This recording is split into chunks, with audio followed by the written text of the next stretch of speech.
আসসালামু আলাইকুম দর্শক মণ্ডলী, আমি আপনাদের অনেকদিন ভিডিও দেখাইতে পারিনি। আমার সমস্যা ছিল, আমার এইটা ক্যামেরাটা মনে করেন ইটা জ্বলে গেছিল, এই জন্য আপনাদের কাছে সরি।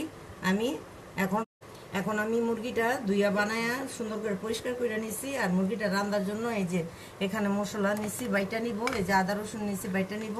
আর এখানে আমি দুধ দিয়া আর একটু লবণ দিয়া মুরগিটা মাখায় রাখবো।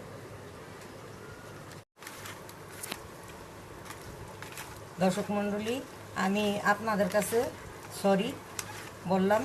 আপনারা আমার ভিডিওটাকে দেখবেন, লাইক করবেন, শেয়ার করবেন, সাবস্ক্রাইব করবেন। দর্শক, আমার ক্যামেরাটা এই টাইমে নষ্ট হয়েছিল। আমি মনে করেন রমজানের বন্ধ, ঈদের বন্ধ সব কিছু মিলে এই জন্য আমি ঠিক করতে পারিনি। এখন আমি পেঁয়াজটা দিয়ে দিলাম, মুরগিটা রান্না করব, মুরগির মাংস। আপনারা আমার সাথেই থাকুন, দেখতে থাকুন। পেঁয়াজটা হলো লাল হয়ে গেছে। আমি এখন আদা রসুন বাটা দিব, মশলা বাটা দিব, মাংস দিব।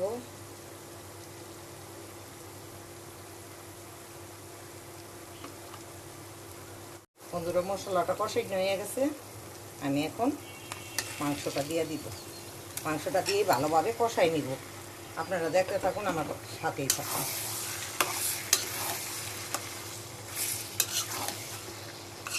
বন্ধুরা, তরকারিটা কেমন হইলো আমি এখন দেখবো। তরকারিটা হয়ে গেছে আমার। কেমন লাগলো আপনার কাছে?